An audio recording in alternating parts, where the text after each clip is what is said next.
Bonjour à tous, bonjour à frères et sœurs aussi qui nous regardent sur YouTube, aussi pour partager ce matin ce temps de culte, où nous avons eu l'occasion de lire, de chanter la parole de Dieu, de louer notre Seigneur, notre Père. Et en préparant ce message, j'ai écouté aussi plusieurs mois pour observer l'actualité. Il y a des positionnements de l'Église qui nécessitent qu'on se confronte aussi à la réalité des choses. Au-delà des principes généraux, des principes spirituels, il y a aussi une autorité de la parole sur comment ces principes spirituels s'appliquent dans notre vie concrète de tous les jours.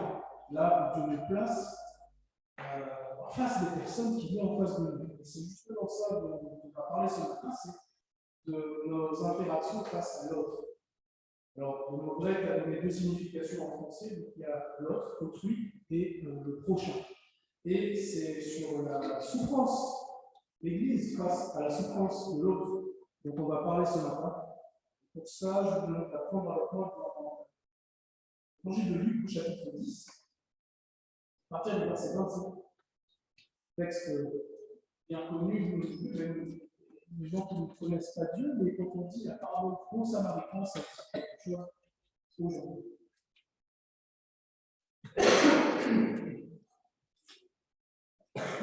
Luc 10, donc à partir du verset 25, on va jusqu'au verset 37. Un professeur de la loi se leva et dit à Jésus pour le mettre à l'épreuve. Maître, que dois-je faire pour hériter de la vie éternelle? Jésus lui dit, est-il écrit dans la loi, qui lis-tu? Il répondit, tu aimeras le Seigneur ton Dieu, de tout ton cœur, de toute ton âme, de toute ta force et de toute ta pensée, et ton prochain comme toi-même. Tu as bien entendu, lui dit Jésus, fais cela et tu vivras. Mais lui, voulant se justifier, dit à Jésus, mais qui est mon prochain? Jésus reprit la parole et dit, un homme descendait de Jérusalem à Jéricho. Il tomba entre les mains de brigands qui le dépouillèrent, le rouèrent de coups et s'en allèrent en le laissant à moitié nu. Un prêtre, par hasard passé par là, descendait par le même chemin, vit cet homme et passa à distance. De même aussi, un lévite arriva à cet endroit, il le vit et passa à distance. Mais un samaritain qui voyageait arriva près de lui et fut rempli de compassion lorsqu'il le vit. Il s'approcha et banda sa clé en versant de l'huile et du vin, puis le mit sur sa propre monture, le conduisit dans une auberge et prit soin de lui. Le lendemain, à son départ, il sortit 2 pièces d'argent et les donna à l'aubergiste et dit, prends soin de lui, et ce que tu dépenseras en plus, je te le rendrai à mon retour. Lequel de ces trois te semble avoir été le prochain de celui qui était tombé au milieu des brigands? C'est celui qui a agi avec bonté envers lui, répondit le professeur de la loi. Jésus lui dit donc, va agir de la même manière toi aussi. C'est la parole de Dieu. Alors, quelques mots sur le texte, de ce passage-là, on est sur la parabole dite du bon samaritain. Et le chapitre 9 et 10 de l'Évangile de Luc vont nous relater un voyage. Et nous sommes au début de ce voyage entre la Galilée et Jérusalem. Et Jésus va donner plusieurs enseignements durant le trajet. Et Luc nous présente ici l'enseignement du Seigneur où les paraboles sont relativement nombreuses. Mais on note déjà qu'au début de ce voyage, les spécialistes de la loi vont essayer de prendre Jésus à défaut. Alors, ils ne suivent pas pour suivre ses enseignements, ils suivent pour le mettre en porte-à-faux avec ce qu'il dit et ce que eux enseignent. Ils vont essayer de prendre Jésus à défaut, s'ils s'opposent à ses enseignements, et c'est le cas ici dans notre texte de ce matin, c'est dit d'ailleurs clairement au verset 25 à 20. Alors, résumer un petit peu l'histoire.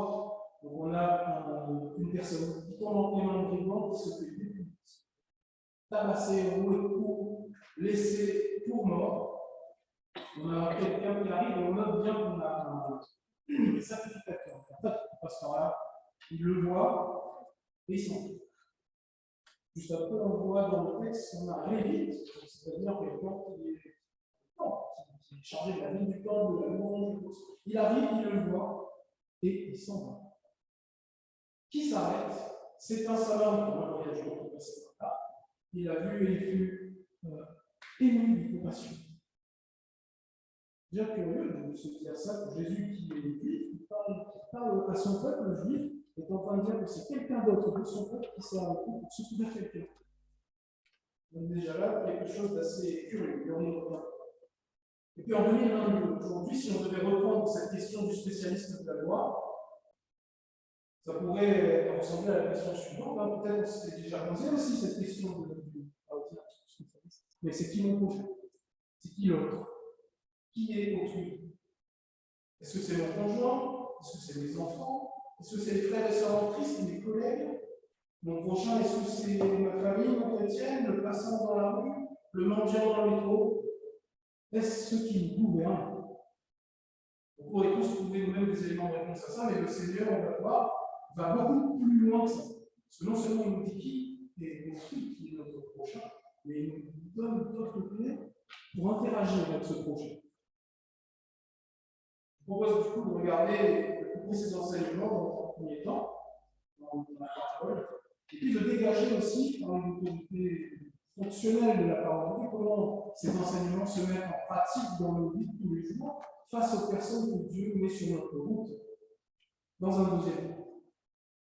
Les enseignements de la parabole, tout d'abord, on peut déjà remarquer que par deux fois, du verset 25 au verset 29, Luc, dans sa narration, va attirer notre attention.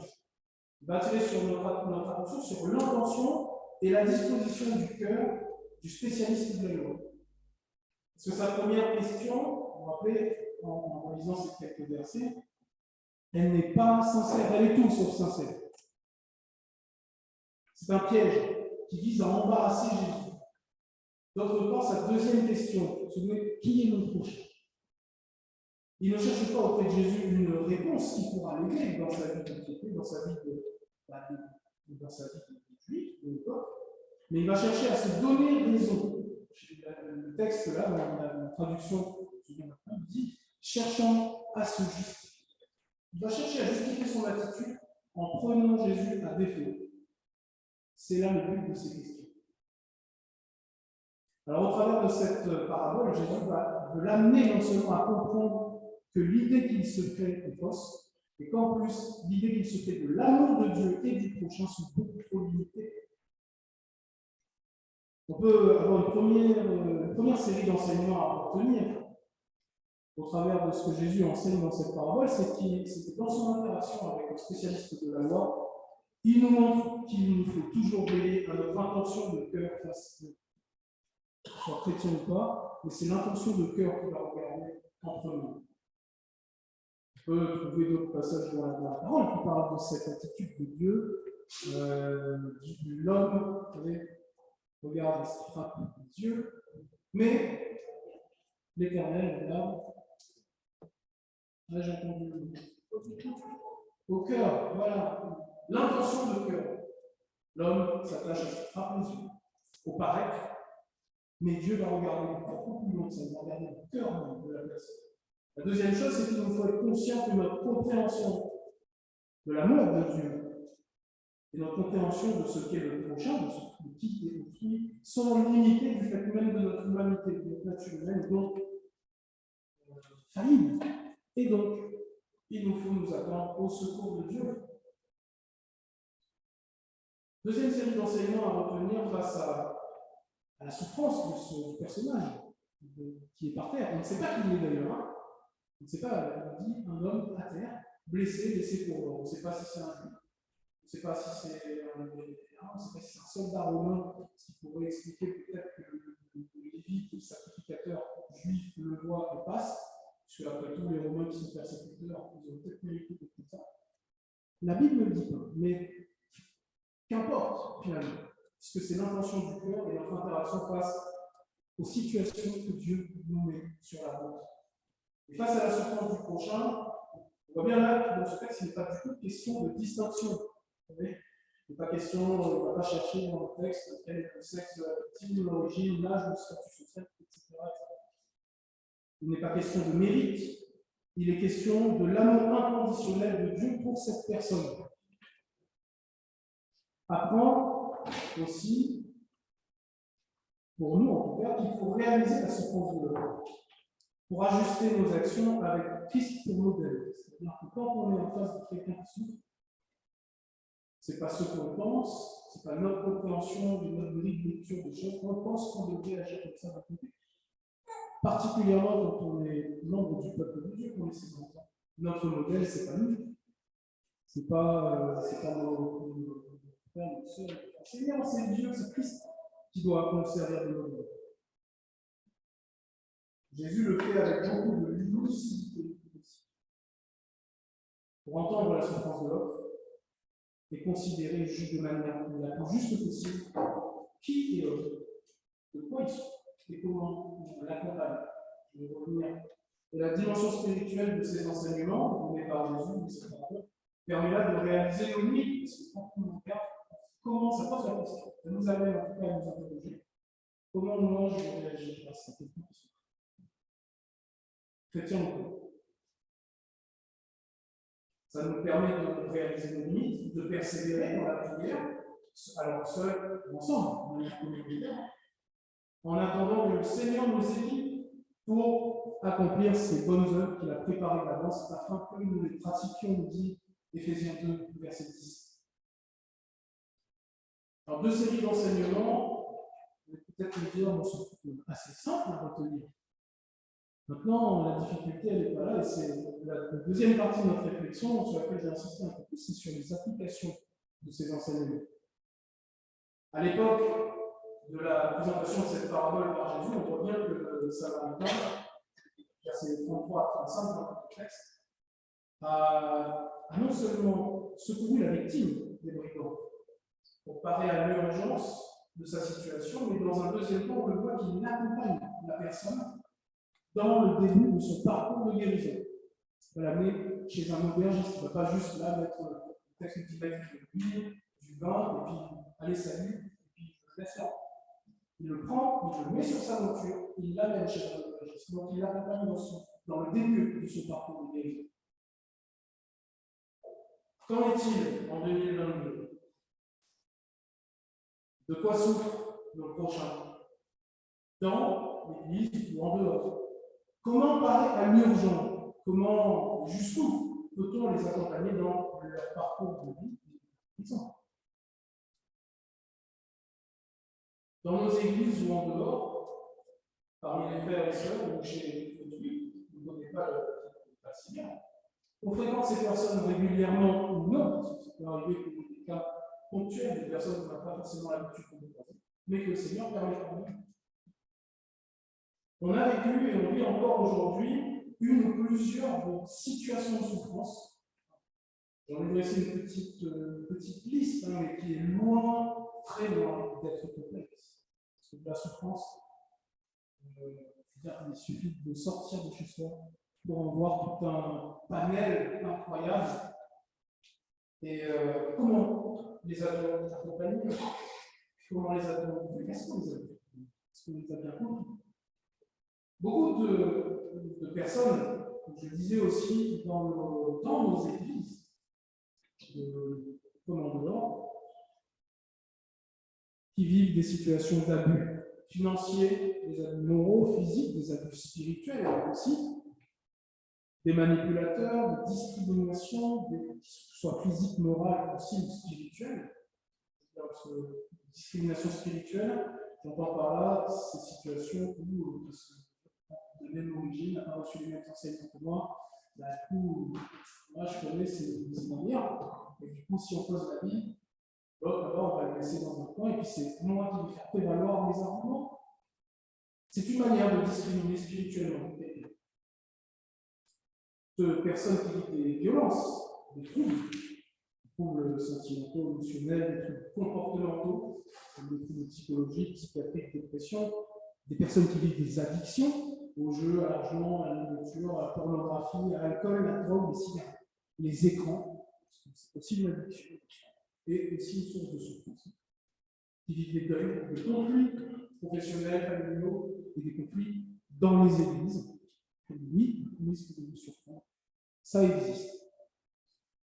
Des mauvaises communications, de la persécution. Nos frères et sœurs persécutés par ailleurs, qui souffrent de leur foi aussi. Des mouvements sectaires, pression familiale, etc. La liste, elle est déjà suffisamment éloquente là, mais elle n'est pas complète, elle est loin d'être. Et face à ces situations de souffrance, quel accompagnement? Ces situations terribles-là ont lieu dans le monde et frappent aussi les prochains qui ne connaissent pas Dieu et qui, par notre témoignage et nos actions, sont potentiellement des âmes que Christ fera réaliser. Ça, c'est une chose. Mais ces situations sont aussi malheureusement des phénomènes qui se produisent chez les frères et sœurs en Christ, c'est-à-dire dans l'Église. Peut-être dans le passé, c'est déjà arrivé, à l'avenir, ça arrivera sûrement encore, peut-être même en ce moment, et qu'on ne voit pas. Je vous laisse juge de ça, en ce qu'on a pu constater, voir. Comment va-t-on accompagner ces personnes-là? Comment les accompagne-t-on encore aujourd'hui? Ces personnes que Dieu conduira vers nous, soit dans l'Église, soit vers des situations de contact, de prise de relation, ou à l'extérieur, là où Dieu nous conduira sur le travail, à la thérapie. Et généralement, dans les situations de souffrance, on remarque qu'il y a deux types de questions qui sont récurrentes chez les personnes qui souffrent. Une première série de questions que j'ai appelées les questions rétributives. C'est-à-dire pourquoi? Jusqu'à quand? Comme dit David dans les psaumes, jusqu'à quand, Seigneur, tu peux. Dans le livre des psaumes, il y a plein de fois où David pose ce genre de questions. Seigneur, il y a l'Apocalypse aussi. La personne va chercher une cause à sa souffrance. Qu'est-ce que, vous connaissez ce film, qu'est-ce qu'on a fait au milieu? Un peu cette question-là qui revient. Quand on souffre, la première question c'est pourquoi? Qu'est-ce que je t'ai fait qui fait que je mérite ça? La personne s'invente une cause à la souffrance. Ce qui m'arrive est mérité. Je souffre à cause de mes péchés, j'ai mérité ce qui m'arrive. Et il y a une deuxième série de questions, deuxième type de questions, on appelle plus la question pédagogique. Alors, on avait la question réflexive, pourquoi ça m'arrive? Et là, on a la question pourquoi? Dans quel but? Qu'est-ce que Dieu veut m'apprendre en me faisant passer par ces circonstances-là, cette situation-là de souffrance? Elle va s'interroger la personne sur la finalité de sa souffrance. Normalement, c'est qu'il y a beaucoup de personnes avec qui on prend le temps d'échanger et qui font ressortir ces deux types de questions. Et face à cela, il n'y a pas de réponse simple, il n'y a pas de recette toute faite pour solutionner ces réponses. Mais en tout cas, ce qui est sûr, c'est que Dieu reste souverain. Ce n'est pas une question de foi, de mérite ou pas. Ce qui est sûr, c'est que Dieu reste souverain dans les circonstances qu'il permet. Éphésiens 1, il agit conformément selon le conseil de sa volonté. Sa volonté peut amener à permettre même des fois à l'ennemi de taper sur ses enfants. Rappelez-vous Job. Satan a persécuté Job parce que Dieu lui a permis, dans le cadre qu'il a permis, mais c'est possible. Il ne faut pas penser que j'en trouve des justifications pour vite. Et face à ce type de situation, il y a des erreurs qui sont répétées, des erreurs anciennes qu'on connaît parfois encore, même après des dizaines d'années de marche avec le Seigneur, des erreurs doctrinales tout d'abord, où on va parfois même sortir un verset ou affirmer des choses sans contrebalancer forcément avec le contexte de la parole de Dieu et ce que la parole nous dit. Et là, je vous donne quelques exemples de choses que j'ai vraiment entendues, vues, même face auxquelles j'ai parfois dû prendre position. Des remarques comme des frères et sœurs qui souffrent face à la perte d'un mari et faire, certainement partant d'une bonne intention qui arrive, c'est parce que peut-être qu'on a rien empêché, qu'il ne faut pas confesser, donc c'est pour ça qu'il faudrait que tu. Pour la personne qui souffre, qui rentre ça, double peine. La perte, donc la situation de souffrance qu'elle est en train de vivre en ce moment, et le jugement de quelqu'un, même partant d'une bonne intention, qui ne confronte pas aussi ce qu'elle affirme, ce qu'elle croit à la vérité de la parole de Dieu, produit ce genre de choses. Tu manques de foi, tes ancêtres ont péché, on l'entend aussi souvent. C'est toi qui payes, tu as des péchés à confesser, c'est pour ça que tu souffres. Sans avoir pris la peine d'écouter la personne. Ça, c'est dangereux, et c'est d'ailleurs ce que plusieurs théologiens vont en reprocher, très polis, le qualifier de fantaisie, doctrinale, de fantaisie.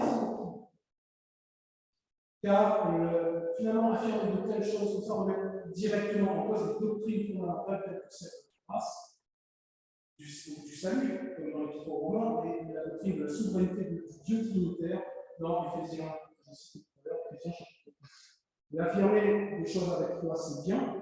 Affirmer des choses avec une foi réfléchie et confrontée à ce qu'enseigne réellement la parole de Dieu, c'est mieux. Donc je nous exhorte, je m'applique totalement d'accord aussi, parce que ça peut arriver dans le feu de l'action, parce que même la personne, on aimerait qu'elle ne souffre pas beaucoup, mais souvent tentée de vouloir aller lui suggérer des choses, des recettes, alors que Dieu vous donne une place. Deuxième type d'erreur, les erreurs relationnelles. C'est vrai. Les erreurs relationnelles, on a parfois tendance à adopter face à la personne qui souffre une attitude ou un discours qui laisse croire à l'autre que nous avons la solution et que nous savons mieux comment il doit régler son problème, alors qu'elle est, je rappelle, en situation de souffrance en ce moment-là.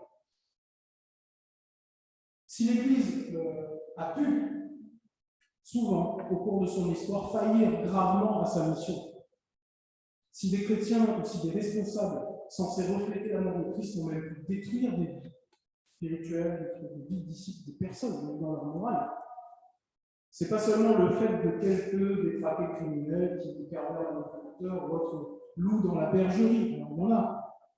Dieu nous met en garde contre ça. Mais c'est aussi le résultat de toutes ces situations où nous-mêmes, et là, nous devons en prendre notre part, parce que ça arrive peut-être à la même conscience, face à l'autre qui souffre, que nous n'ayons pas su observer, ou accueillir, comprendre, ou accompagner la souffrance de ceux qui venaient nous demander de l'aide, juste de l'écoute. Et donc, il n'avait parfois même plus la force de nous le souffrir. Toutes ces fois où nous avons jugé plus simple de marquer parfois toute versets bibliques, souvent bien souvent sortis de leur contexte, des recettes toutes faites, des solutions toutes trouvées pour régler la souffrance de l'autre sans l'avoir discerné au préalable. C'est le résultat finalement de toutes ces fois où nous sommes entrés dans la conscience de l'autre, dans sa souffrance, dans son intimité, sans aucune prudence, pour lui imposer nos certitudes et nos convictions propres à l'opposé total de ce que notre modèle, Christ, lui aurait fait. En est-on conscient? Nous êtes tous déjà arrivés, je le fais, ça m'est arrivé aussi, j'ai demandé pardon au Seigneur. Mais en 2022, c'est une des réalités des églises. L'autre ici, je pense que beaucoup de disciples du Seigneur ont pu commettre cette erreur. Même avec une bonne intention. Même si ça, justement, ça part d'un bon sentiment, ça part de l'affection portée à la personne qui souffre, ces attitudes n'aident pas la personne, elles l'enferment dans son problème et vont amplifier sa souffrance. Et le rôle d'un disciple de Christ, je vais le rappeler encore ce matin, n'est pas de suggérer une solution toute faite à son prochain en souffrance. Son rôle est fondamentalement de prier pour les causes de cette souffrance, prier pour la délivrance de cette personne. Les solutions ne viennent jamais de nous. Et il y a un psaume qui nous le rappelle très bien, c'est le psaume 121. Les solutions viennent, le secours vient de. Bien qu'on le répète, parce que des fois, on a tendance à se prendre pour l'éternel, à foncer. Le secours, je regarde, je lève les yeux vers la montagne, viendra le secours. Le secours me vient de Dieu qui a fait les sujets.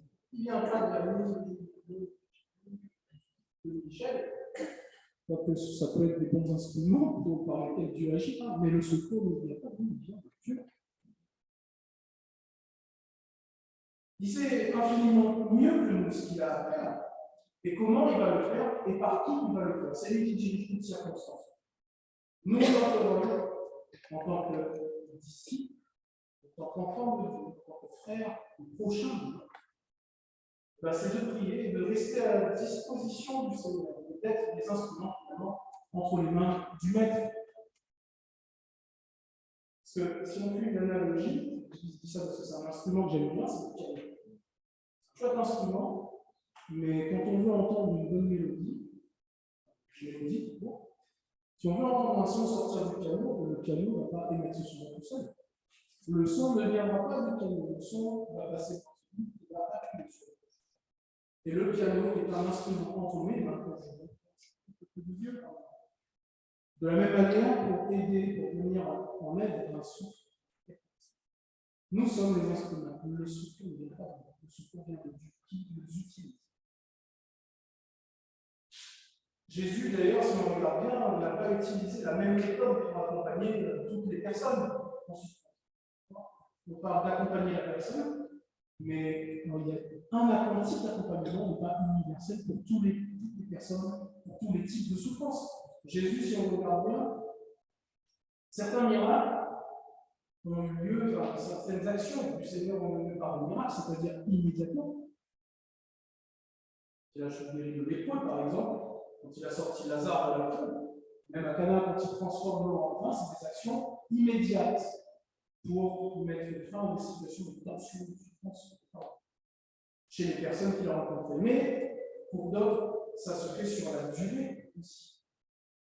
Si on regarde par exemple l'accompagnement qu'il a fait aux disciples, formation, certains disciples souffraient parce qu'ils s'estimaient inférieurs, pas assez dans des choses comme ça. Pourtant, Dieu les a formés, il a mis fin à ces situations-là de tension en termes de disciples, de souffrance, de ne pas être à la hauteur. Il a mis 3 ans.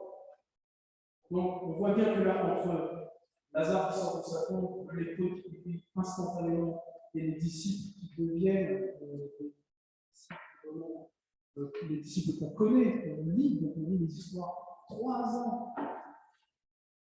Donc on voit bien que Jésus n'utilise pas le même type d'accompagnement pour toutes les personnes. Dans la parabole de ce matin, dans notre texte, le Samaritain utilise des moyens qu'il a dans un premier temps. Mais il a aussi suffisamment de sagesse. Peut-être qu'il n'a pas juste laissé là, il et puis il est parti.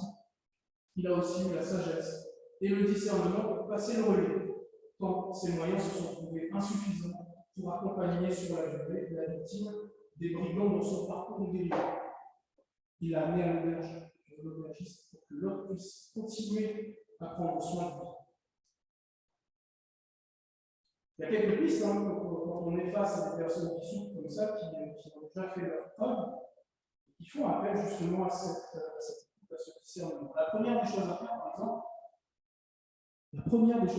évidemment, c'est prier.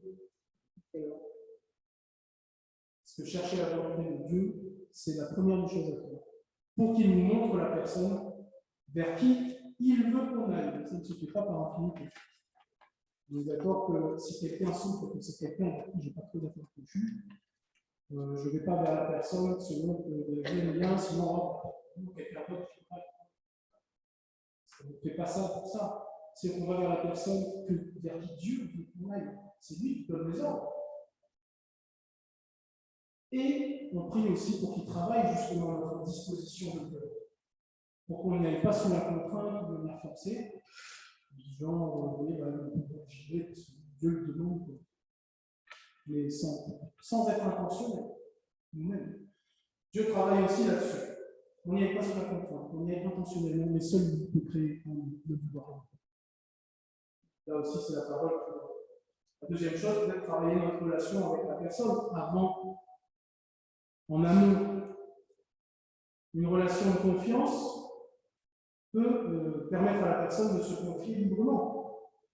C'est-à-dire quelqu'un que je ne connais pas et qui va essayer de venir me donner des conseils dans la souffrance et de tirer les verres du nez, ça passera toujours moins bien que que si c'est quelqu'un avec qui on a eu quelques échanges, on a appris à se connaître un petit peu, c'est ce qui nous donne la légitimité de pouvoir ensuite poursuivre l'échange et de peut-être échanger sur des solutions que Dieu toujours mettra en place.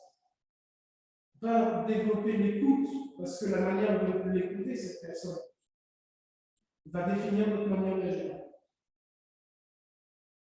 Ce que je veux dire par là, c'est que sur la base de ce que nous avons entendu, vu, compris, échangé, ce qu'on aura entendu va définir comment on va pouvoir agir.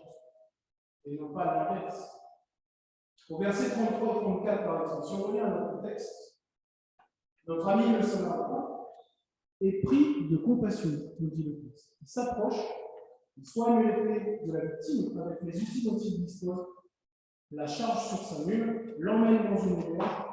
À aucun moment du texte, si vous avez, ça ne vous aura pas échappé, à aucun moment du texte, dans ces deux versets, le Samaritain ne parle à la victime. On l'a remarqué, il ne parle pas, il agit. Il ne parle pas à la victime, il ne propose pas de solution concrète. Par contre, le texte nous apprend un petit peu plus tôt, au verset 30, que cette personne a été laissée pour morte par des brigands après avoir été dévouée de coups. On peut imaginer facilement qu'une telle personne dans cet état n'a logiquement pas, du fait de l'épuisement et de la souffrance, la force d'échanger sur sa mésaventure. Il est laissé pour mort, il n'est pas là en faisant rien, quand je raconte un truc, il vient de laisser. Non, il est là, il souffre, il est probablement avec un nom cassé, des deux partout. Il n'a pas la force d'échanger sur sa mésaventure. Mais on peut aussi sans difficulté imaginer qu'une personne qui vient subir ça va être en train de gémir de douleur. Parce que je ne sais pas, mais dans les actualités, quand j'entends des personnes sur le coup, on peut supposer, je n'entends pas en train de chanter, ça c'est une gémisse de douleur. Si elle gémit de douleur, ça peut aussi expliquer le fait que le Samaritain était ému de compassion. Sans trop grand effort d'imagination. Le Samaritain a donc mesuré, entendre peut-être la souffrance de cette personne, en plus de l'avoir vue et donc de l'avoir compris.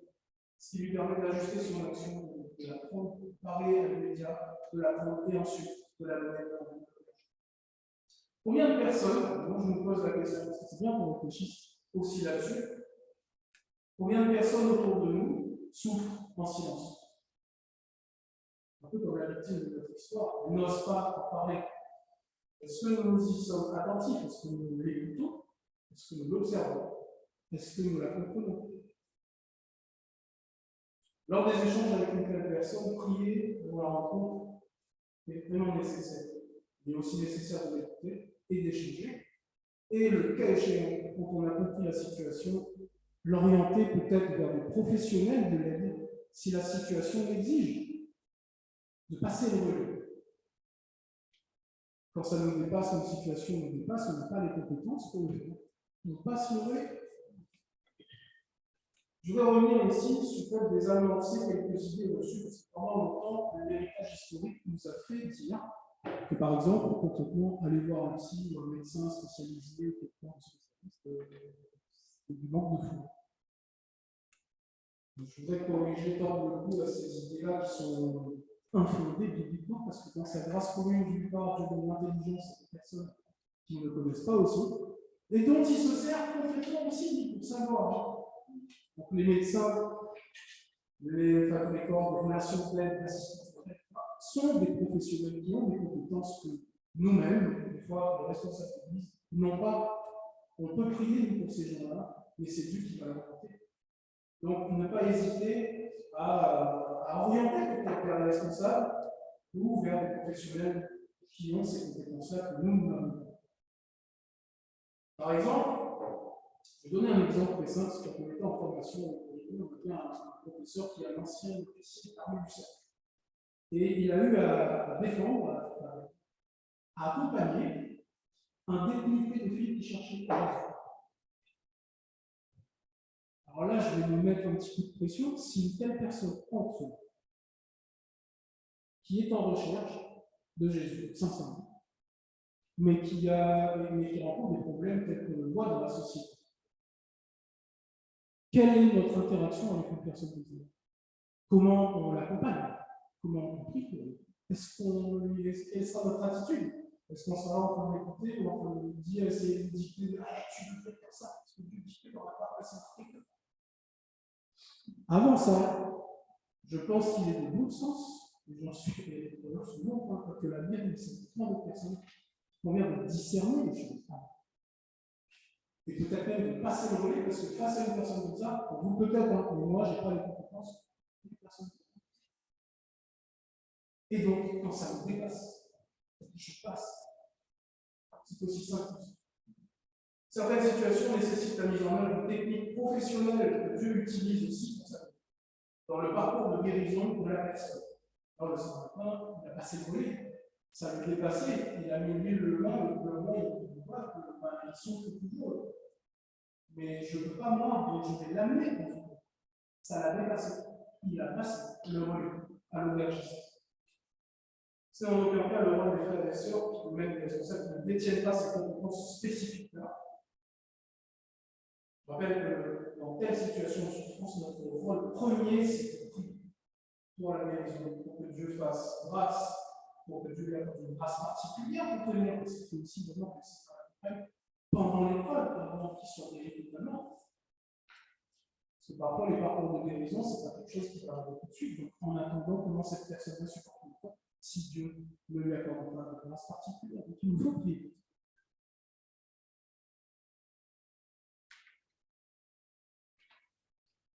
Conclusion.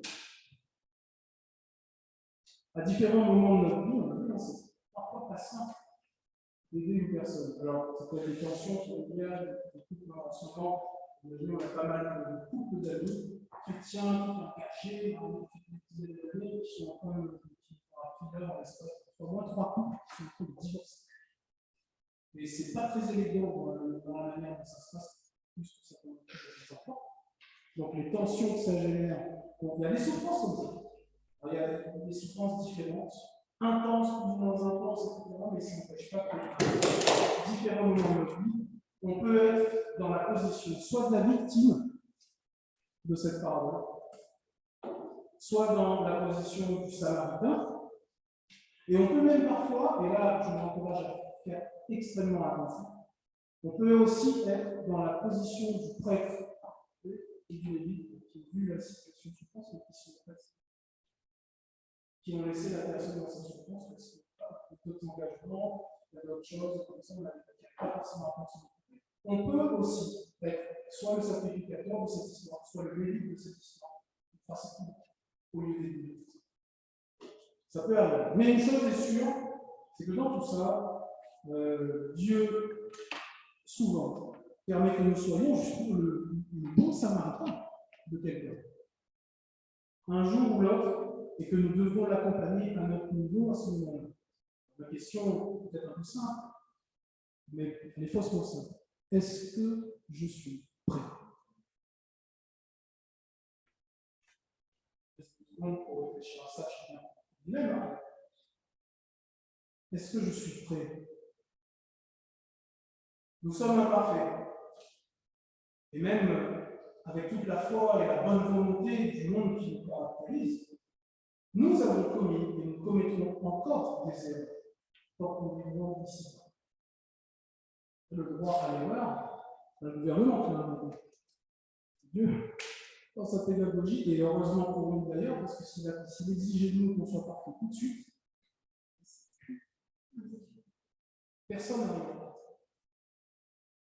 On a le droit de se tromper parce que Dieu nous équipe au fur et à mesure de notre cheminement. Ça, c'est la pédagogie de Dieu. Une des marques de son amour pour nous et pour les autres. C'est pourquoi il est toujours bon, c'est toujours bon de se rappeler que l'Église est constituée de tout un ensemble de pécheurs sauvés par grâce. Ce n'est pas des gens parfaits, hein, c'est un rassemblement des gens. Généralement, ça c'est Dieu est un alchimiste hors pair. C'est-à-dire qu'il est capable de prendre des gens qui ont strictement rien en commun, et qui parfois même dans la rue se croiseraient, se parlent, ou X ou Y raison, mais il arrive à les mettre dans une salle, à leur donner le même esprit et à faire d'eux ses enfants. C'est beau ça. Et il n'y a que Dieu qui peut faire ça. D'autres essayent, mais c'est pas le copie. Mais il n'y a que Dieu qui peut réellement créer une unité, un amour, faire d'étrangers ses enfants. Lui est notre bon samaritain par excellence. Et en vertu de ça, il nous convient de se rappeler que l'Église, nous, on est des pécheurs sauvés par grâce. Et pour parler plus trivialement, peut-être, nous sommes tous des accidentés de la vie, des bandes de bras cassés. Que Dieu se plaît quand même à utiliser pour sa gloire dans sa souveraineté. Et pour l'amour des autres aussi, pour amener, aussi, pour témoigner de cet amour-là à d'autres personnes dans ces situations. C'est pour ça d'ailleurs qu'il nous invite, à travers la bouche de l'apôtre Paul, à persévérer et à marcher de progrès en progrès. C'est une formule utilisée. 1 Thessaloniciens, chapitre 4, verset 1, c'est de marcher de progrès en progrès. C'est bien la preuve qu'on n'est pas parfait. Parce que si on était parfait, on n'aurait pas besoin de progrès, c'est déjà arrivé. Si on parle de marcher de progrès en progrès, c'est qu'on a encore perpétuellement des choses à apprendre de lui. Le Seigneur nous aide à marcher de progrès en progrès, à veiller les uns sur les autres, à prier les uns pour les autres, à accompagner celui ou celle qui souffre, et à vivre ainsi la réalité du corps de Christ qui nous dit un jour, là, je terminerai là-dessus. C'est un petit exercice pour clôturer, ça va être, vous allez voir. De fermer les yeux, 2 secondes, 3 secondes, et imaginer Jésus pour avoir mis en pratique ces enseignements-là, quand on sera face à lui un jour. Ou droit dans les yeux, le Seigneur Jésus nous dira, chaque fois que tu as fait du bien à l'un de ses plus petits de mes frères, c'est à moi que tu l'auras fait. Imaginez que Dieu, en face de nous, nous dise ça, qu'il plonge son regard dans le nôtre en nous disant ça. C'est une belle espérance.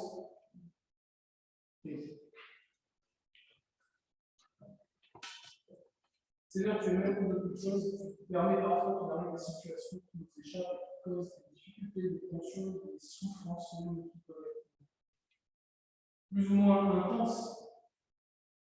Seigneur, que nous les vivions nous-mêmes, que nous voyons d'autres les vivre aussi dans leur parcours de vie, qui t'appartiennent ou pas. Mais tu nous rappelles dans ta parole que si on t'appartient, notre réflexe, c'est de nous réfugier à l'ombre de tes ailes. Et ceux qui ne te connaissent pas, c'est que justement tu permets que les personnes qui t'appartiennent soient sur leur route pour témoigner de ton amour à ces personnes-là dans ce monde. Seigneur, donne-nous de tout orgueil, de toute présomption, de perfection, d'être mieux sachant que les autres qui souffrent dans leur situation. Seigneur, donne-nous l'humilité, le discernement pour pouvoir vraiment refléter ta gloire et être disciple jusqu'au bout. Comme toi, tu as été tu es, en toute éternité, notre bon samaritain par excellence. Merci parce que tu nous appelles à être tes imitateurs, Seigneur, et avec l'esprit que tu nous donnes, l'amour que tu nous donnes, et le discernement, le bon sens aussi, parfois que tu nous donnes, nous permettent de vivre pleinement l'Église aussi en venant en aide à ceux qui sont dans le besoin, à ceux qui ont besoin de cette aide. Quelle que soit sa forme, tu es venu en aide aux lépreux, tu es venu en aide aux disciples, tu es venu en aide à tellement de personnes.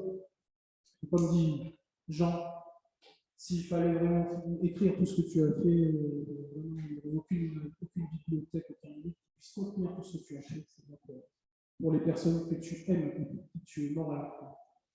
Nous voulons te louer pour ça encore ce matin, parce que ta parole nous rappelle aussi que tu nous appelles à faire ça, et que puisque tu nous appelles, tu es fidèle, et c'est aussi toi qui feras ces choses, pour que nous puissions être une bénédiction.